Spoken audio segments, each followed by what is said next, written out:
Takayin at hihimayin ang mga anomalya sa pamahalaan kasama si General Sammy Sir Tsip Pagdilaw. Sir Tsip reporting for duty tuwing Lunes, Miyerkules at Biyernes alas 6 hanggang alas 7 ng gabi. Sir Tsip reporting for duty dito lang sa DZRJ 8:10 AM. Hatid sa inyo ng TriMedia, ang himpilan ng bawat Pilipino.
Sir Tsip, safe ka! Kay Sir Tsip, safe ka! Magandang gabi po sa inyong lahat mga kababayan. Dito po sa Luzon, Visayas at Mindanao. At ganoon din po sa mga kababayan natin dito sa Metro Manila. At sa mga kababayan natin sa iba't ibang sulok ng mundo. Ano? Magandang gabi. Sa pong mapagpalang araw ng Miyerkules sa inyong lahat. October 4 po, 2017. Nako, ang bilis talaga ng araw. No? 82 days na lamang po ay Pasko na. No? Pasko na naman na sinta ko. Yung mga inaanak natin, ano? Nako, ang dami na nating utang sa mga ito. No? Ang ninong sa amin ninyo, pasensya na, no? Walang trabaho. Huwag niyong singilin si ninong sa amin. Okay, isa pong karangalan, makabalik po tayo dito sa ating programang Sir Tsip, reporting for duty. Kaya po, Sir Tsip, reporting back for duty or to duty. Ano po, isang buwan rin po tayong nawala. Umalis po tayo noong September 4, ano? At pumunta po tayo sa Europa, diyan po sa Italia, kung saan po ay umattend tayo, no, ng anibersaryo po ng Community Investigative Support diyan po sa Italia, kung saan po 4 na chapters ang atin pong binuksan. At yung po mga opisyalis diyan ng ating pong samahan at mga members, yung mga bago pong members ay nag-take oath po, no? Tayo po ay naimbitahan at salamat po sa mga grupong ito, mga kasamahan natin, mga partners natin, no? Salamat sa inyong hospitality at sa inyong generosity. Kaya po tayo nakarating dyan po sa bansang Italia, sa Roma, yung pong chapter ng Milan, chapter po ng Cagliari at Bologna. No? So si President Christopher Garcia, siya po ang ating Italy President, ano, chapter President, country President po. Ano? Sa Milan, yan po si Sam, si President Rose ng Cagliari. Isa po siyang konsehal doon sa Cagliari. No? Siya po ang tumatayong presidente ng samang CIS. At dyan naman po sa Bologna, dyan po si Rose, no? Rose Games. Okay, maraming salamat sila. At congratulations, ano, ang balita ko, magkakaroon na naman po ng panibagong chapter sa iba't iba pang mga lungsod, lalong-lalo na sa Florence, Italy, sa Pisa, no? Napakaganda po yung mga lugar na yan at talaga pong it's a privilege to have visited, no? At isa pong malaking opportunity na makita ang mga lugar na to, no? Yung pong antiquity diyan po sa Rome, talaga pong mamamangha ka, no? You'll be awed by the yung pong paano nila na preserve, no? Yung mga buildings nila, mga artifacts nila na noong unang panahon pa, no? Yung pong Coliseum, doon po, no? Of course, pumunta po tayo sa Vatican, ano, kung saan po ay dinalaw natin o binisita rin natin, no? Yung St. Peter Basilica. Nakarating tayo doon sa dome at yung pinakatuktok nito at kitang-kita mo yung Roma from that site, ano? So it's really a wonderful feeling, ano? At from Italy, tumulak rin tayo sa Holy Land, kung saan nagkaroon tayo ng pilgrimage, ano? So, it was actually a historical travel and at the same time a spiritual travel, ano? Kaya talagang it's very enriching, ano po. At iba po yung damdamin natin, lalong-lalo na mapuntahan natin yung mga lugar na kung saan po si Moses ay pumunta, no?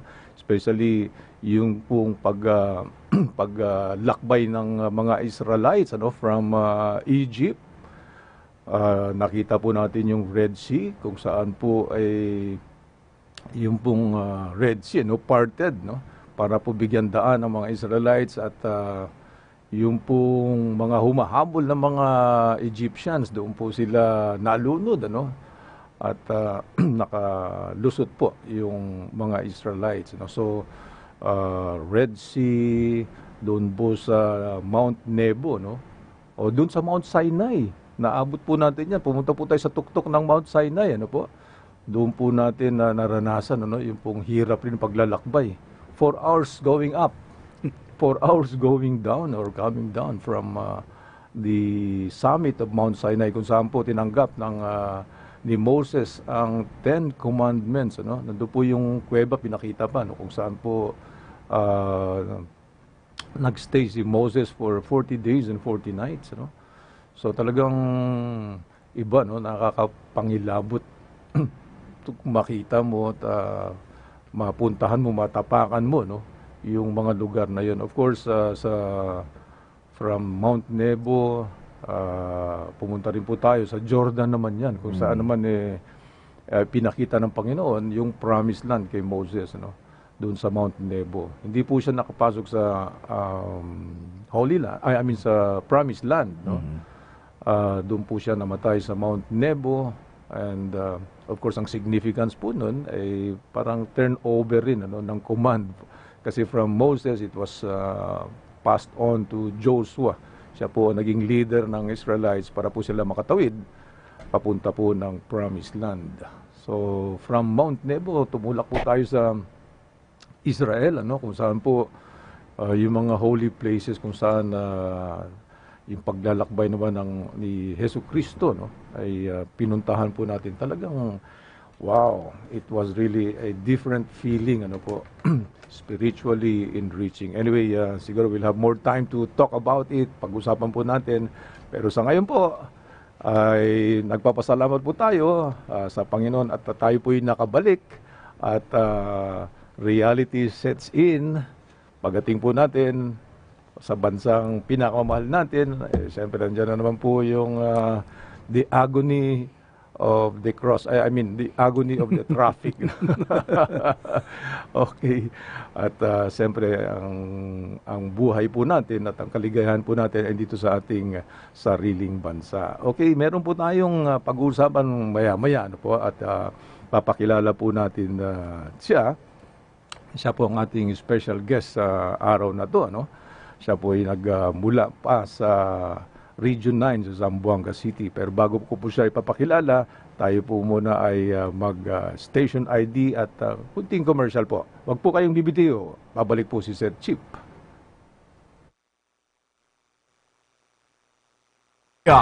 DZRJ, ang himpilan ng bawat Pilipino.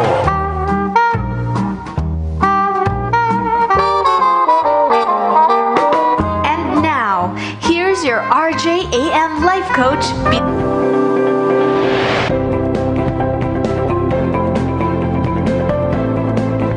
deliver. Stand out and be the best with 8 TriMedia Pro Incorporated.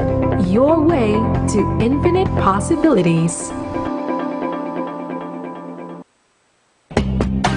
The Doctor is on air. Dito sa Klinika On Air. Usapang pangkalusugan. Ihahatid ang tamang gabay sa pangangalaga ng ating katawan. Klinika On Air. Pangungunahan ng mga eksperto sa kalusugan, mga pinagkakatiwalaan at magagaling na doktor ng ating bansa. Respetado at kinikilala sa kanilang larangan sa medisina. Sabahan tuwing Lunes, Dr. Sunny Viloria. Biyernes si Dr. John Reyes sa alas 7 hanggang alas 8 ng gabi. Tuwing Martes naman si Dr. Ray Salinel Jr. At Webes si Dr. Cecil Katapang sa alas 6 hanggang alas 7 ng gabi. Klinika On Air. Dito lang sa DZRJ 8:10 AM. Hatid sa inyo ng 8 TriMedia, ang himpilan ng bawat Pilipino. Alam ninyo, ako'y tao lamang. Kaya binabati ko pa rin, Merry Christmas. Kayong mga durugista, magdanakaw, mga korap, mga kriminal, at yung napapahirap sa Pilipino. Kaya kung ayaw ninyong huminto at patuloy pa rin ang karahasan, ito na ang huli ninyong Merry Christmas. Makibahagi sa bawat talakayan. Ihayag ang inyong reaksyon sa mga programa ng TriMedia sa aming mga social media accounts. TriMedia-TV sa Facebook, TriMedia DZRJ 810 sa Twitter, at TriMedia sa Instagram. Makisa sa bawat programa ng TriMedia sa social media, ang himpilan ng bawat Pilipino. Sa TriMedia, ang himpilan ng bawat Pilipino. TriMedia, DZRJ, ang himpilan ng bawat Pilipino. Sir Chip, reporting for duty. Okay, nagbabalik po ang Sir Chip, reporting for duty. 16 minutes po makalipas ang nagmamadaling ika-6 ng gabi. Okay, ang atin pong special guest mula pa po sa Region 9, Zamboanga City. Siya po ay walang iba kundi si Pedro Rufo Pocholo Soliven. In short, Pocholo or Cholo. Siya po ang currently po chairman po ng Economic Development Committee ng Regional Development Council ng Region 9. 2 beses po naging presidente ng Ateneo de Zamboanga University Board of Trustees at Zamboanga Peninsula Business Council for BIMP and IAGA. Siya rin po ang twice naging presidente rin po ng Zamboanga Chamber of Commerce and Industry at regional director po ng PCCI for Region 9. Regional Governor. Regional Governor, PCCI. For Western Mindanao. For Western Mindanao. Okay, at siyempre, siya po ay isang negosyante. May sarili pong kumpanya to. Siya po ang President at CEO of Soli Ventures Philippines Incorporated. And of course, siya po ang chairman po ng Regional Advisory Committee ng PRO, Police Regional Office 9, PNP po. Siya po ay nagbibigay ng mga advice. Kaya siguro walang masyadong mga kontrobersya at mga reklamo sa mga pulis natin sa Region 9. Awa ng Diyos. Okay, batiin po natin at i-welcome po natin sa ating programang Sir Chip, reporting for duty si Cholo. Buenas noches a todo. Buenas noches. It's my honor and privilege to be here with you, Sir Chip, my fellow member of the NACPTD. Oo, tama. Member nga rin po ito ng National Advisory. Buenas noches. Muchas gracias por el privilegio. The honor is mine, Cholo, for being here. Thank you. Napakalayo pa ng pinanggalingan mo. Kaya nga, I gave a lead time of 1 hour. Medyo napaaga lang. Yeah, thank you so much for coming and joining us dito po sa ating programang Sir Chief. Okay, chairman ka ng Economic Development for Region 9, Western Mindanao. Western Mindanao. Alam mo, which includes Isabela City. Basilan. In Basilan. Okay, in Basilan. Kasi alam nyo, yung Isabela, is part of Region 9. Hindi siya kasama sa ARM. Sa ARM, no? Yes. Yan ang minsan magulo dyan. Medyo magulo. Oo. Geographically, they are Yes. located in One island. one island, but they're not part of that region. Yes, kasi they opt out Yes, to be opt the out. Oo. ARMM. Okay. Yeah. Now, as chairman ng economic development, napakahalaga yan. Napakahalagang component yan para sa even the security and the development of the region. Zamboanga City, for instance. Alam natin, nagkaroon ho ng pag-atake dyan sa Zamboanga, yung Zamboanga Seeds, no? Yes. Back in 2013. Yeah. Now, matanong kita, Cholo, nakabangon na ba ang Zamboanga City? Well, the Zamboanga siege was the tipping point. Prior to the Zamboanga siege, we have always been beset by reputational problems. Huwag kayong pumunta ng Zamboanga o sa Mindanao because magulo. Yun ang Magulo. problema pag Mindanao. Yeah. Si-single out ang Mindanao. For us, it's perception because we stay there, we live it, we call it home. Yeah. And ba't nangyari yung hindi dapat nangyari? So parang na-reinforce yun na, tingnan nyo, ganun talaga. But for us, coming from the business community, we saw it as an opportunity to rebuild, to build back better Zamboanga City. So anong ginawa ng Zamboanga City to get back on its feet? Well, it's the whole community who really try to get back on its feet. No, I think for us to be successful, you really have to go immediately and as if nothing happened. I think this is on, one kumbaga. way of really moving forward and try to really give your best and let the Well, past take its course, no, and move forward. Yeah, but the past should serve as a lesson. Yes. Okay. Merong distraction dyan. Sigurado, no? Meron, but it's confined only to certain areas. So about 3 barangays. Okay, sabihin na natin yung distraction sa property. Yes. Meron na rin distraction dun sa moral ng mga tao, 'di ba? Siyempre, Yes. yung kumpiyansa nila nasira rin sapagkat inatake sila, 'di ba? Yeah. Nagkaroon ng ganong problema. And of course, nasira rin yung kumpiyansa naman, nung mga tagalabas, lalong-lalo na yung mga negosyante na gusto mag-invest diyan. So nasira rin. Correct. So how did you manage to repair all this damage or damages so that Zamboanga City can really get back on its feet and return to the status quo ante before the seeds? First, we really have to go back to ano yung ugat ng pag-aalsa ng MNLF. Okay, MNLF kasi MNLF yun matake Hindi ito yung katulad ngayon sa Marawi. So you cannot consider it as compare it as apples to apples. Iba naman yun kasi may international Mabuti flavor. nabanggit mo yung Marawi kasi I'm really going leading to that. Yes, kasi yes. kung nakabangon ang Yeah. Zamboanga City, ano kaya ang maituturo o mai-advise ng mga Zamboanga City para makabangon rin ang Marawi? But anyway, balikan natin. But Punta tayo dyan first maya-maya. is we really have to put it in the context wherein the national government plays a big role in creating that kind of scenario that happened in Zamboanga. Zamboanga basically is not part of ARM.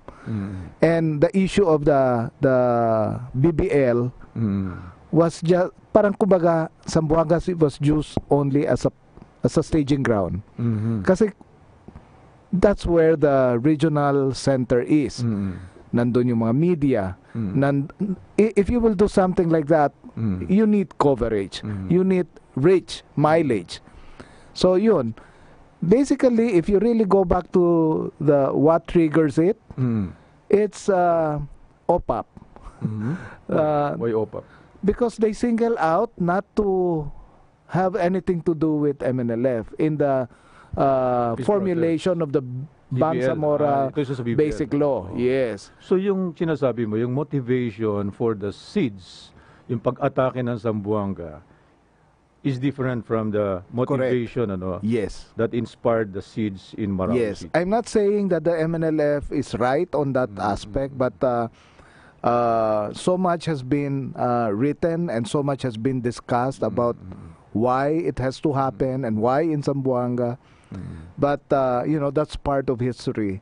And national government plays a big role in creating that kind of scenario that just made Zamboanga City as a Yung a target, staging ground. Yes, staging yeah. ground, target. Staging ground, yeah.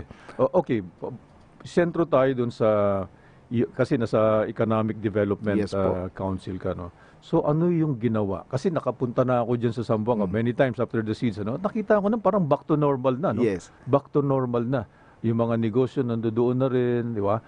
So as if people have actually moved on, no? And economic activities have come back, no? Yeah. So ano yung ginawa ng First is council? we have to measure ano yung before the siege, ano yung economy ng Zamboanga.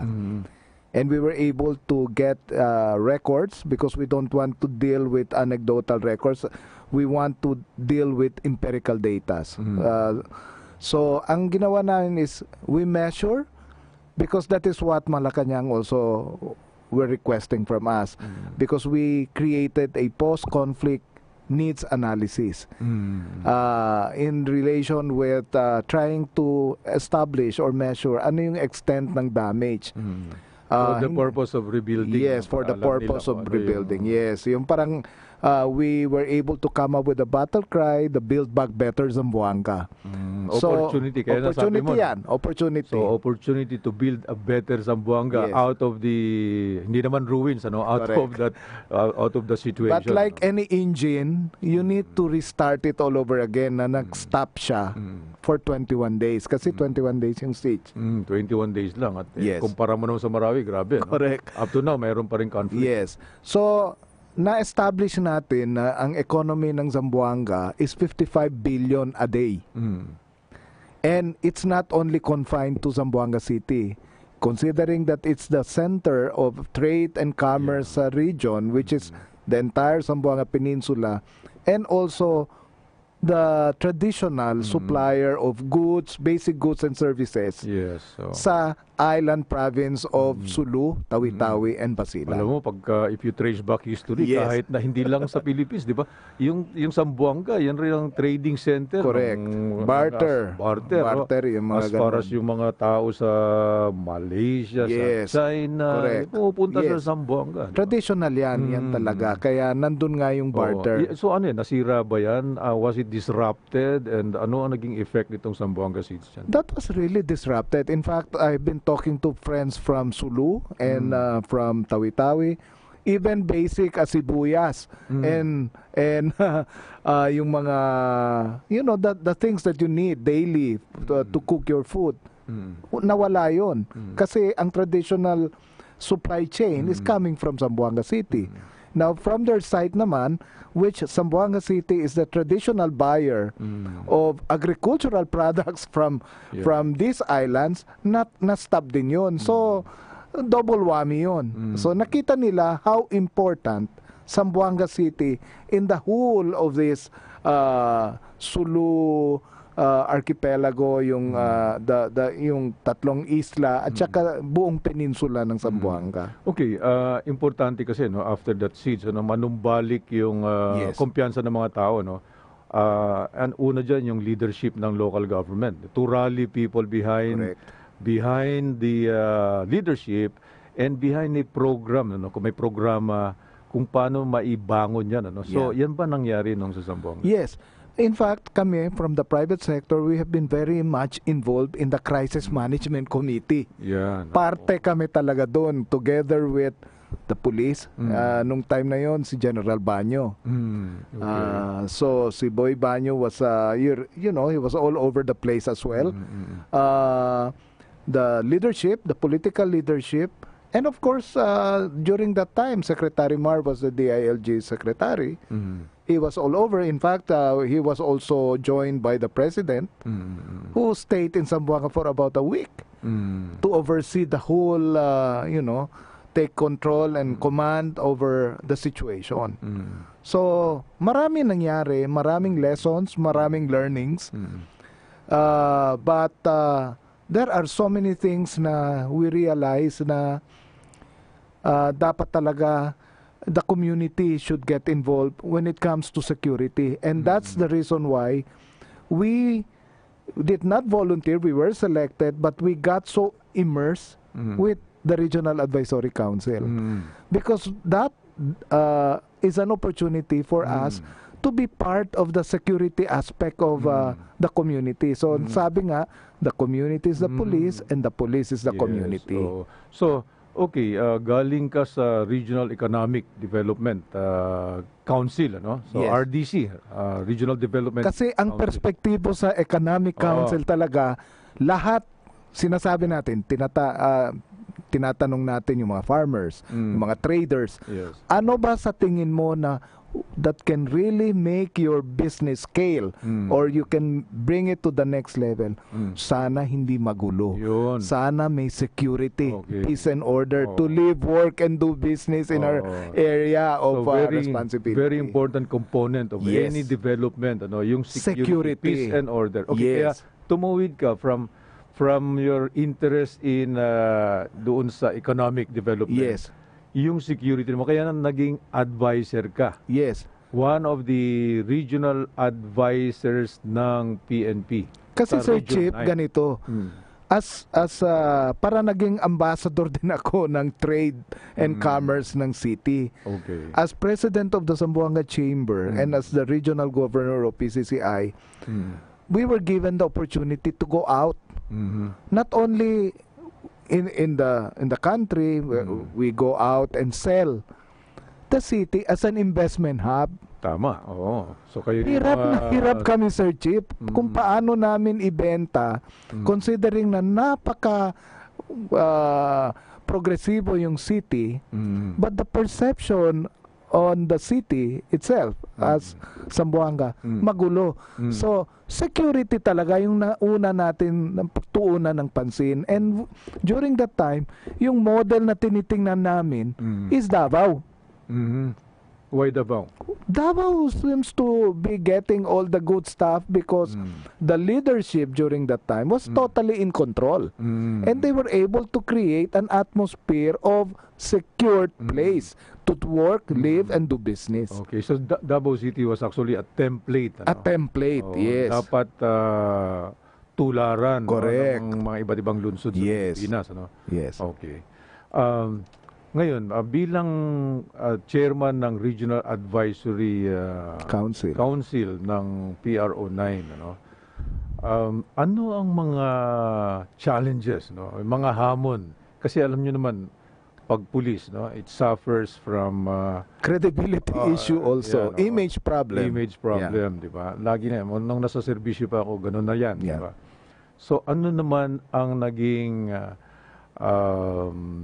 tulong, no, ng Advisory Council sa PNP para maipalapit ito, at least yung imahe niya, okay, mabago sa paningin ng mamamayan? Alam nyo, Sir Chip, I think that is one of the criteria why they chose me to be a part of this advisory council is that I was so vocal. Vocal in a sense that I want, hindi naman ako critic, but I become very opinionated about my perception and hindi totally sa PNP but the whole security sector. So constructive criticism na yung kailangan pa ba mangyari yung nangyari. Yes. So when I was singled out and selected as part of the Regional Advisory Council, hindi ko naman din alam na I will also be elected as chair. It was only after when we were invited and multi-sectoral group were in, nandun, President of Ateneo, yung mga ibang mga NGOs na talagang everybody was also alam mo, ang dami mong mga partisipasyon, ano, sa mga organization. You are wearing too many hats. Pero nakakabilib ka, no, sapagkat sa dami-dami ng mga extra, di ba? Extracurricular aside from your own business, naatupag mo pa maging regional chair ng advisory committee, no, ng PNP. Kasi yun talaga, Sir Chip, ang kailangan. Yun talaga ang sabi sa hierarchy of needs. Lahat meron na tayo, pero if we cannot have a community first, is yung trust nila sa police. Okay. Sabi nga, Dati daw, pag may problema, tagbo ka sa pulis. Ngayon, pag nakita ang pulis, tagbo na. Which, hindi tama yung ganong perception. So, Baka naman biro pa rin hanggang ngayon yan. no, but when we started to create a committee to address really the problem and meet it head on, kumbaga, we'll have to call a spade a spade. May problema ba tayo o wala? Because if we will try to diagnose kung ano ang nabibiset sa let's say sa police, sa PNP, if we are going to deny that we have a problem, that we really have a problem. But if we are going to accept that we have a problem, then half of the problem is already solved. So, katanggap-tanggap ba sa police yung katulad mo being, vocal, no? Kritika na rin, syempre, constructive nga lang, ano? Kasi ngayon, pagka-kritiko ka yata, papagalitan ka. Well, isa lang yung sabi ko, are you sure you can handle me? Are you sure you can handle the truth? Okay. Because, but later on, they realize na, hindi naman pala ito kalaban natin. Kasi, naging makulit din ako, pati sa budgeting. Sabi ko, what is the ratio of police to the number of residents? So, 1:500. Nung nag-actual na kami, mayroon parang 1:1002. So, sabi ko, hindi dapat ito. Sabi, national daw ang nagbibigay. And mind you, when we realize that we have all of this concern from the PNP, we also realize that there is really a need for us to intervene. Intervention means not only to give material support, but also to make strong recommendations among the LGUs because pera din natin yun Taxes na binabayaran natin sa LGU. And we deserve to live. That's part of our basic human rights to live in a city that is so secured, yung wala kang iniintindi na pag yung anak nyo lumabas sa gabi, things will be okay. For Zamboanga, when we started, we were able to raise 600 million for our city police. So, in short, hindi ka lang naging constructive critic ng PNP, but you also became effectively parang ambassador ng PNP, no? To reach out to others, no? Yes. Like to bring their problems, their concerns to the other sectors, like to the private sector, to the businessmen, to the local government, and even to the national headquarters. So, isa sa mga advocacies namin is, don't treat us as a one-size-fits-all template. Kasi, ang Zamboanga Peninsula or the Western Mindanao is a totally unique and a different animal. Kumbaga, don't treat us the same.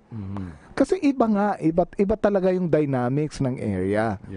And security has always been parang the major roadblock to really propel us to where we really need to go as far as economic kumbaga issues are concerned. Kasi nga, if you look at the history, even during the Spanish time, we are called the un rincón de España, meaning the small corner of Spain, the last bastion of Spanish rule. And look at our language. That is Chabacano. That's 80% Spanish. Even the Americans acknowledge the strategic location of Zamboanga City when we were declared as the seat of the Moro province. Wherein, yun talaga ang namamahala. Kumbaga, kung if Manila is to the Philippines, Zamboanga is to the entire Mindanao island. Nandun ba si General Pershing noon? Yes. In fact, we have Plaza Pershing. Nandun yung bahay ni General Blackjack Pershing. Makikita mo, even our city hall was talagang of American heritage design until now na preserved. Okay, magpapatuloy po ang aming usapan. Napakaganda po, very interesting. No? After some commercial break, wag po kayong bibitiw. Babalik po si Sir Tsip. TriMedia, DZRJ, 8:10 AM, ang himpilan ng bawat Pilipino. Alam ninyo, ako'y tao lamang. Kaya binabati ko pa rin, Merry Christmas. Kayong mga durugista, magdanakaw, mga korap, mga kriminal, at yung napapahirap sa Pilipino. Kaya kung ayaw ninyong minto at patuloy pa rin ang karahasan, ito na ang huli ninyong Merry Christmas. Tag-ulan na naman. Sigurado, uso na naman ang baha. Maging handa, lalo na kung bahain ang inyong lugar. Dapat laging ready ang emergency kit. Laman nito ay pagkain, tubig, gamot at damit na magagamit hanggang 3 araw. Kung may alagang hayop, samahan din ito ng kanyang gamit at pagkain. Tandaan, paghandaan ang sariling kaligtasan. Isang paalala mula sa TriMedia, ang himpilan ng bawat Pilipino.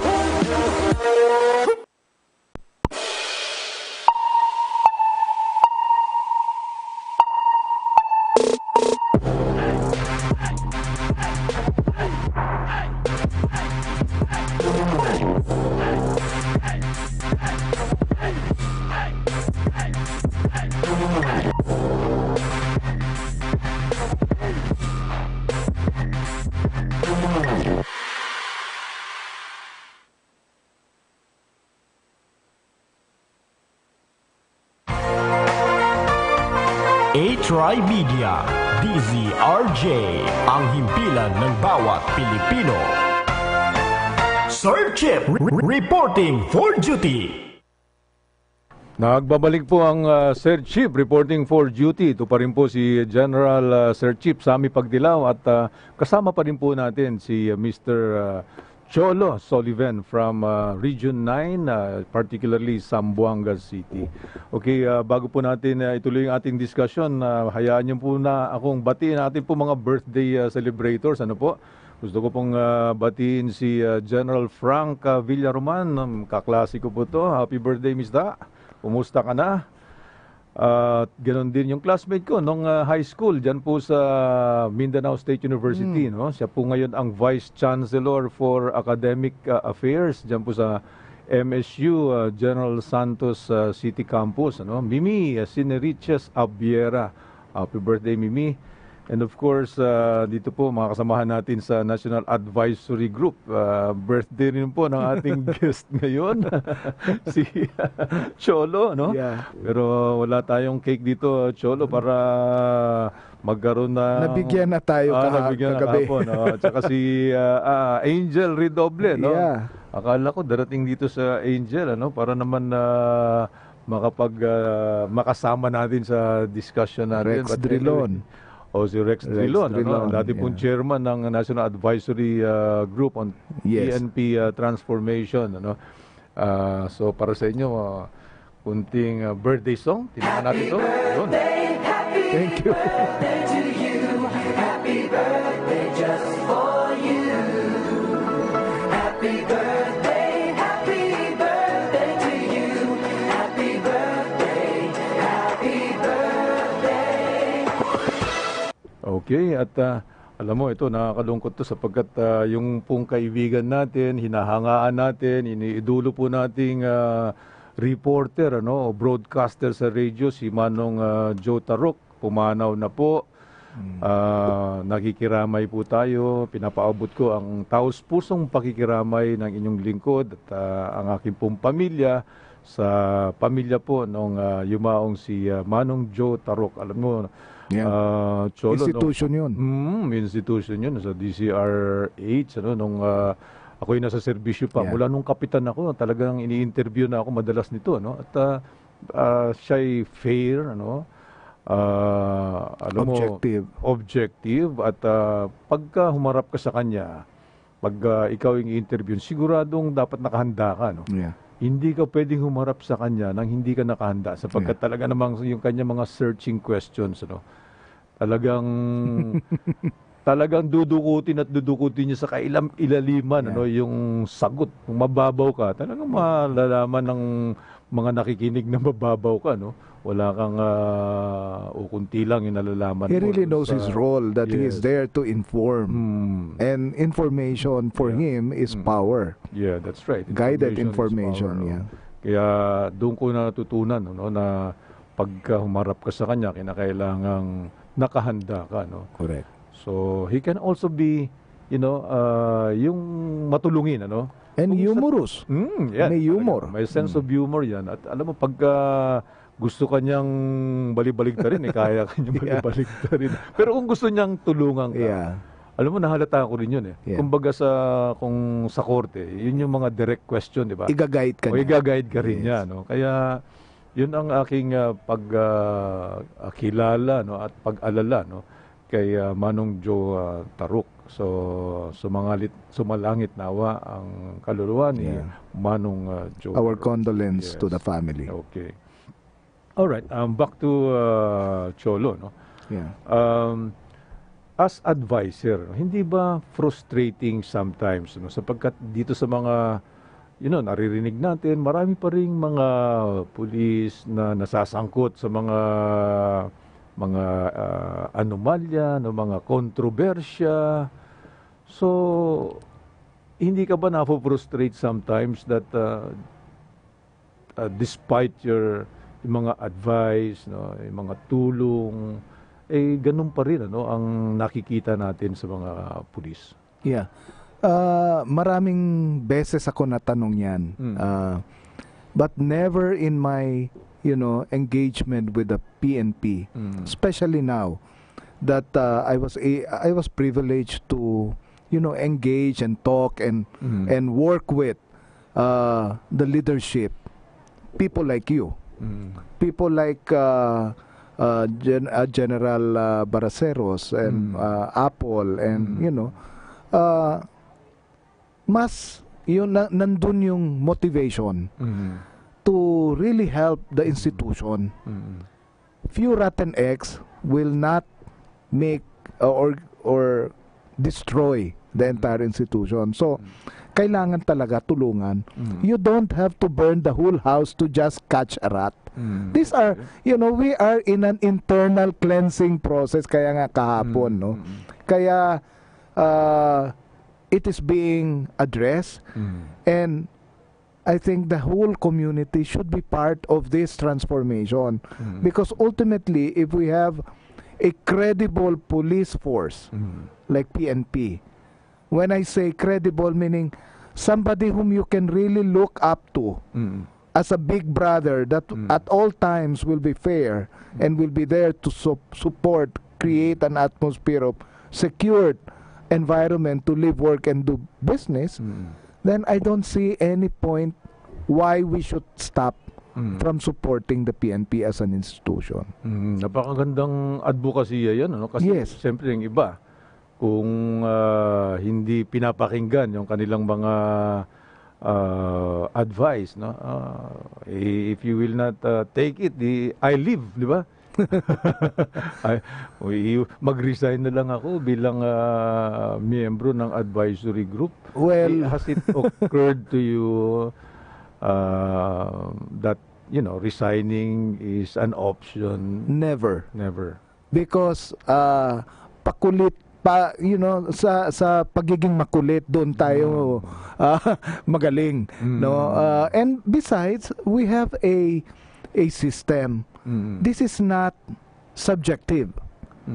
We have a scorecard, a performance governance system. Yes. So hindi tayo yun. We are just reacting to what is there, the numbers, and numbers don't lie. Now in our region, we have this Project Zero. Okay. Started by yan? our General Beltran, no, our Pro 9 director. Siya pa rin ba ang region? Siya pa rin. Okay. Ang Project Zero is zero crime. Okay. And Attainable ba yung zero crime? Baka if you- nasa langit na tayo niyan. yeah, but if you look, if you look at the current numbers, you can see the effect of this. No, sabi nga, when you try to reach for the star. Kung Hit high. hit high. Kung at least na hit mo, you landed in the moon, at least nandun ka pa rin. Mataas pa rin. Yeah, So, dapat aim high, mataas hit yung high. standard. Aim high. Okay, basahin ko lang muna yung mga pumasok ng mga text para naman sa mga sumusubaybay sa atin. Okay, more power to you, Sir Chip. Galing po kay Ted Jose sa Houston to, Wow. Okay, galing naman kay Koy Hipolito Laura. Good PN po and God bless Sir Sam from Punta de Madeira, Brazil, and God bless. Talaga ito, nakasakay ito sa barko. Global na, global. Oo, nakikinig ito at nanonood sa atin. ingat ka dyan sa biyahe mo, lalong-lalo na nasa barko ka, Koy. Galing po sa mga kaibigan natin watching Sir Chip, welcome home. Galing po kay Magdalena Castro, kaklase ko rin to, no? Kaklase ko ng high school to. Thank you so much, classmate, ha? Alright, kay Alet Encargues, nanonood sir ako sa inyo at welcome back. Ito galing sa Milan, sa Roma, yung mga dinalaw natin doon. Sir Chip, nandyan na pala kayo, nakabalik na kayo, no? Nami-miss namin kayo, sana makabalik kayo muli rito, no? At lalong-lalo na sa pagpasinaya ng 4 pang bagong chapters natin. Okay, sana nga ipagdasal natin makabalik ako diyan, ano? At siyempre sa pamamagitan ng inyong pagtulong, ano, makakapunta ulit tayo diyan. Hindi nagpapatalo yung mga chapters natin diyan po sa Bacolod. Si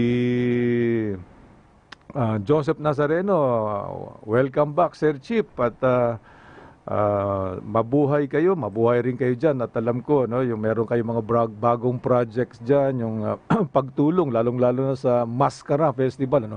Kasi itong ating mga community investigative support, mga community volunteers to, walang bayad to, no? Yeah. But they offer their time, their talent, Pareho tayo, and volunteers. and their resources para Yeah. maisulong yung tahimik at maayos na pamayanan. Mas may value yung ganun. Yes, Kasi kusang loob. Yeah, selfless Yeah. service. Selfless You do service, not- yes. You do not expect anything Correct. in return, ano? Yeah. So, yung mga kasamahan rin natin dyan sa Saudi Arabia, sa Dammam, talaga ayaw magpatalo itong mga chapter natin doon, ano? Sa Jeddah, sa Jubail, ano? So, mabuhay kayo. At alam ko, meron kayong anniversary, no, or general meeting sa October 6, no? Tawagan nyo ako para magkaroon tayo ng phone interview or phone message, ano? Kasi pagka meron silang mga general assembly at may mga anniversary, tumatawag po sila para makapagbigay tayo ng kanilang ng kunting mensahe. Of course, ang mga members natin dito po sa Pilipinas, diyan po sa Cebu, sa General Santos, diyan po sa Maguindanao, ano? Sina kasamang Bagi, partner Bagi, diyan po sa Baguio, sa Masbate, ganon din po sa Mindoro, diyan rin po sa Bohol. Si Ed Laya ng Bulacan. Hello Ed, kumusta ka na? So, maraming salamat sa mainit yung pagtanggap, ano, at pagsubaybay dito sa ating programa. Okay, 51 minutes po makalipas ang ika-6 ng gabi. Back to Cholo. 9 minutes na lang. Oo nga, 9 minutes na lang. Talaga napakaikli ng oras. At kasi ang bilis, ano? Ang bilis talaga ang takbo ng oras natin. Sabi nga nila, dapat kasing bilis ng takbo ng oras, yung takbo ng traffic. Ano, sana, ganun. Tama. At anyway, Cholo, so back to yung Marawi, no? Yeah. So ano ang we are expecting, of course, that hostilities will stop, no? And eventually, mabigyan rin ng pagkakataon ang Marawi to get back on its feet, ano? Especially return back to normal, babalik yung negosyo, babalik ang sigla ng mga tao, at more than anything else, manumbalik yung kanilang kumpiyansa, tiwala na ang lugar na yon ay isang lugar na makapagbigay sa kanila ng peace of mind, ano? Correct. Not only peace of mind but actual peace, no, so that they can do business, live, no, and enjoy life. Yeah. Yeah. Well, there are things that we cannot control. And what happened in Marawi, nangyari na. But look at it as part of the rebuilding process, an opportunity to build back a better Marawi. Now, it is important that economic issues should be addressed. Because sabi nga, hungry stomach knows no law, Sir Chip. Oo, tama yan. So, ito yung una nating pagtuunan ng pansin. Kasi, hanin-han yan. You want to have peace, you also have to look at your backyard. Yung mga tao ba dyan are being treated fairly? Yung mga sahod ba dyan? Yung mga opportunities ba? Lahat level yung playing field? Hindi ba sila naagrabyado? Nakakain ba sila ng tama? 3 beses isang araw, yung mga ganon. Yeah. So it's all about, you go back to how they live their lives. No, so kumbaga economic pa rin yung issue. Because all of these problems, security problems for that matter, can be addressed if lahat ng tao kumbaga satisfied sa buhay nila. The biggest recruitment motivation for membership is when they are disgruntled with the powers that be, or with the institution, or wherein no social services are in sight. Hindi nila nafe-feel na may presence yung gobyerno doon. Okay, ang Marawi talagang it's basically a Muslim community, ano, unlike Zamboanga It's City. even called Islamic City of Marawi. Islamic City, Yeah. ano. So majority talaga mga Muslims, ano. Yeah, and we consider the Maranaos are peace-loving. In fact, they are considered to be very entrepreneurial. Kumbaga parang mga Chinese yan, Negosyante talaga. negosyante, Oo. Batanggenyo, yung mga ganon, Boholano. So, yung nangyari sa kanila, no, ang gumawa ng kaguluhan ay mga kapwa, no, Muslim, but differently inspired and Yes. motivated, ano, mga The ISIS, ano, the Black Flag. Yes, so sa tingin mo, kasi ang penetration niyan is sa pamamagitan ng yung pag-iisip, Yes. It's an ideology, ano. So ano ang mabisang paraan para talaga maiwasan yung pasok ng gantong klaseng ideolohiya o paniwala, no? Para hindi talaga makapasok. Well, as the saying goes, you can kill the person, but you cannot kill an idea. The idea of creating province or caliphate is there. It's an international phenomenon, and we are no exception. But it is incumbent upon the authorities that as early as 2013, pinag-uusapan na yan, Sir Chip, na meron ng grupo na nagwawagayway ng mga black flag. So, it is also important that authorities should validate, should be proactive, and not reactive. So, if we are talking about 2013, that was 4 years ago. What were the interventions or the reaction or action plan na ginawa? Because the Philippines is a target. And it has always been emphasized na isa yan. Indonesia, Malaysia, all. So itong It's an international phenomenon. Oo. Sinabi mo, no, you mentioned about an idea, di ba? Talagang yung idea, yung ang pumapasok. You don't have, itong mga ISIS, hindi na kinakailangan magpadala sila ng kanilang mga fighters, no? Yes. To be able to, to convince o subjugate. High-tech na sila, Sir Chip. Yun na lang pag-iisip, di ba? They are even recruiting through the internet. Yes, so ibig sabihin, yung idea, yung filosofiya, Yes. yun ang kanilang sa pamamagitan nito, kaya nila nakukumbinsi yung tao, di ba? Yeah. So kinakailangan din siguro yung pag-aaral, yung pagbibigay ng yung ibang idea, no, o contrary to the ideas or to the belief, no, na sinusulong o yung itinutulak nitong ISIS, yun dapat ang pangontra dyan, di ba? Yeah, and I have been talking to a lot of Muslim friends, and they say, they are one in saying that this is un-Islamic. This is not Islam. They are just using it as a cover. So I think it is about time and incumbent upon our moderate Muslim brothers to come out also and try to educate. Educate. Education is also very important in trying to understand this So yung eskwelahan, yung problem. madrasa. Yes. Okay. Correct. Alam mo, naubusan na tayo ng panahon na Cholo, no? 2 minutes na lang, so we're just down to 2 minutes para na mabigay yung mga parting shots. But anyway, before I give you the chance, to give your yung 2 minutes last message para sa ating mga listeners. Gusto lang pong batiin to si Abby Adamos, magbe-birthday rin po to, no? At she will celebrate. Ito po yung leader natin diyan, si CIS diyan sa CIS rin diyan sa Laguna, no? Alam mo, youthful leader natin to, bata-bata pa to. Pero iba yung kanyang pananaw rin sa yung mga ginagawa niya, like she's spending her birthday, no, by food feeding, at saka yung book giving, ano, diyan sa mga barangays diyan sa Laguna. So mabuhay ka, happy birthday Abby, no?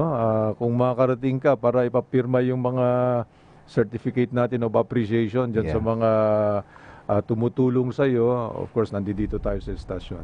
Anyway, back to Cholo. So Cholo, thank you so much, but now you have The pleasure is mine, Sir Chip. In fact, I admire you, I support your advocacy, and I'm willing to be part of your journey. Again, I want to see you back in Congress because you know, it should be a parallel effort. Kailangan din, hindi ba, nasimulan na natin yung law on the new reorganization ng PNP. ng PNP. So kailangan talaga na may follow through yon, pagtuunan ng pansin, at mayroon talaga magcha-champion yon. And I see no other person who can definitely champion it but you, because I think you were one of those who really gave birth to that idea. Maaga pa. Anyway, thank you so much, Cholo.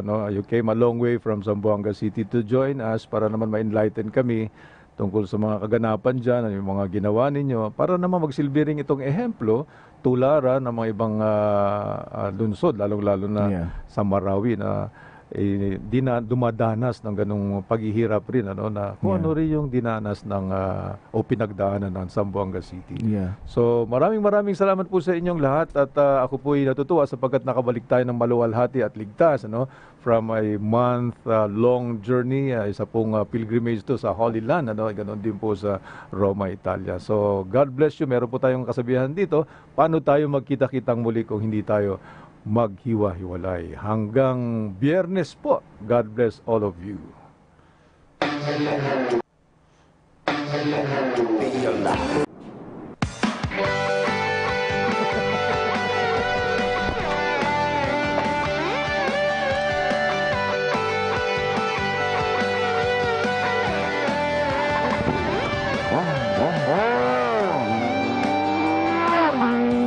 Sabi nila ang oras daw ay di naghihintay para kanino man. Sabi nila ang panahon ay lilipas-lipas lang, minsan ay lilipad. Sabi nila, sabi nila, kung may sasabihin ka, huwag mo nang pagkakalalay. Isang araw, pag ikaw ay lumingon, daming naipong buon sa kahapon, sa puso ito'y laso. Sabihin mo na, kung ayaw niya, di magdusa ka. Kung gusto niya, sinong masaya?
ang programang tagapagtanggol ng lipunan. Tatalakayin at hihimayin ang mga anomalya sa pamahalaan. Kasama si General Sammy Sir Tsip Pagdilaw. Sir Tsip, reporting for duty tuwing Lunes, Miyerkules at Biyernes alas 6 hanggang alas 7 ng gabi. Sir Tsip, reporting for duty dito lang sa DZRJ 8:10 AM. Hatid sa inyo ng TriMedia, ang himpilan ng bawat Pilipino.